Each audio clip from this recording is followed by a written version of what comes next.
चलते हैं जयपुर के भाजपा प्रदेश कार्यालय, जहां पर आपको बता दें कि भाजपा प्रदेश लोकसभा चुनाव प्रभारी डॉक्टर विनय सहस्त्रबुद्धे प्रेस वार्ता को संबोधित कर रहे हैं।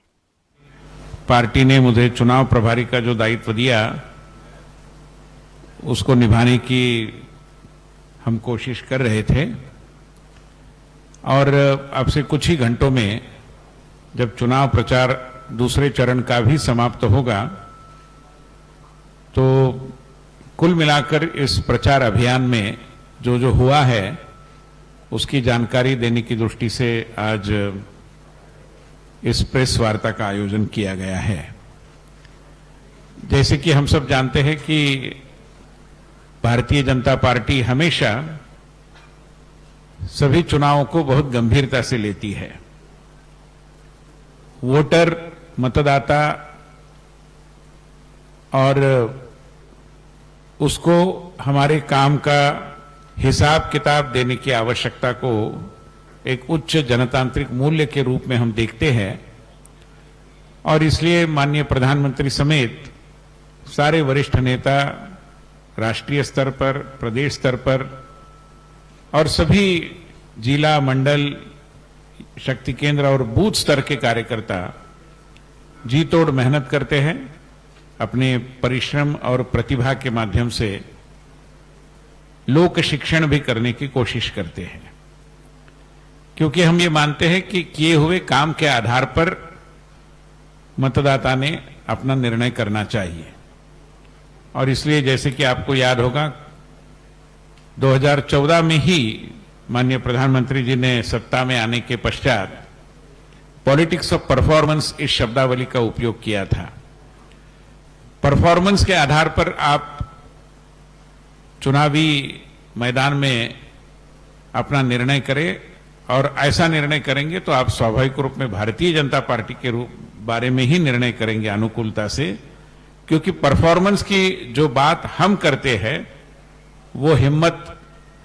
ना कांग्रेस पार्टी दिखा सकती है ना अन्य कोई विपक्षी दल दिखाते हैं। उन्होंने कभी भी पॉलिटिक्स ऑफ परफॉर्मेंस के पी का भी उच्चारण नहीं किया है।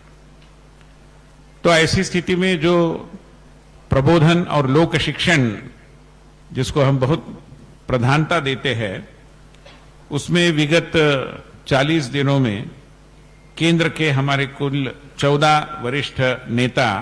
इस प्रदेश में आए। सभी को आप जानते ही हैं, माननीय प्रधानमंत्री जी, माननीय गृह मंत्री जी, माननीय रक्षा मंत्री जी, माननीय वित्त मंत्री जी, विदेश मंत्री जी, ऐसे सभी प्रमुख नेतागण यहां पर आए राष्ट्रीय स्तर पर और उन्होंने कुल मिलाकर 37 सभाएं की, 10 रोड शोज हुए, 3 पत्रकार वार्ताएं हुई, 14 कुल मिलाकर अन्य तरीके के सम्मेलन हुए और इन सबों को जोड़ते हुए अगर हम कहें तो लगभग सारा राजस्थान कवर हो गया। 2525 चुनाव क्षेत्र इसमें कवर हो गए। इसी तरीके से प्रदेश के भी 51 वरिष्ठ नेतागण, हमारे मुख्यमंत्री, हमारे प्रदेश अध्यक्ष, हमारे पूर्व के अध्यक्ष, मंत्री, इन सबों ने मिलाकर कुल मिलाकर 144 सभाएं की, 34 रोड शोज उनके हुए और 73 सम्मेलनों में इन्होंने हिस्सा लिया। मगर जैसे कि मैंने कहा कि ये काम केवल केंद्रीय या प्रदेश स्तरीय नेताओं तक सीमित नहीं था। हमारा हर कार्यकर्ता एक दृष्टि से अपने अपने बूथ पर पार्टी का प्रवक्ता बनकर काम कर रहा था, पार्टी के किए हुए काम का हिसाब किताब देता था और जनता को मिलकर, मतदारों को मिलकर उनसे जनादेश के लिए प्रार्थना करता रहा। आज जब हम पीछे मुड़कर देखते हैं तो ध्यान में आता है कि एक ओर तो हम परफॉर्मेंस की और विकास की राजनीति के संदर्भ में किए हुए कामों का जिक्र करते हुए कई बार आपने देखा होगा माननीय गृह मंत्री जी समेत कई नेताओं ने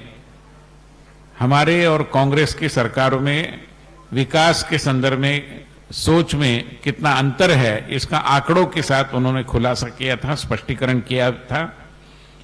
और मुख्य रूप में राज्य में जो ईआरसीपी का विषय था जिसको गति मिली, बाद में परीक्षाओं में जो हेराफेरी और बाकी घोटाले होते थे उसके ऊपर कैसे एक दृष्टि से नियंत्रण लाने की कोशिश हुई, कई अपराधियों को हिरासत में लिया गया, ये भी बात बताई गई। उसी तरीके से केंद्र ने राजस्थान के लिए क्या किया इसके बारे में भी कहा गया। मगर दुर्भाग्यवश एक और हम जब विकास की राजनीति करना चाहते हैं, ध्यान में आता है कि हमारा प्रमुख विपक्षी दल कांग्रेस पार्टी अभी भी पुरानी सोशलिज्म और सेकुलरिज्म इन संकल्पनाओं के साथ उनकी जो मोहब्बत है उससे बाहर नहीं निकल पा रहे हैं। हम सब जानते हैं कि संविधान निर्माताओं ने इन शब्दों का संविधान के प्रियम्बल में शब्द प्रयोग करने के प्रतिकूल मत दिया था और बहस के बाद संविधान सभा ने यह तय किया कि इन शब्दों की आवश्यकता नहीं है। मगर रात के अंधेरे में आपातकाल में कांग्रेस ने ये एक दृष्टि से गलत काम, संविधान निर्माताओं की आकांक्षा से विपरीत काम किया और इन शब्दों को समाहित किया। आज भी इन्हीं संकल्पनाओं का मोह, जबकि दुनिया कहीं से कहीं निकल गई है, मगर कांग्रेस इन्हीं पुरानी बातों को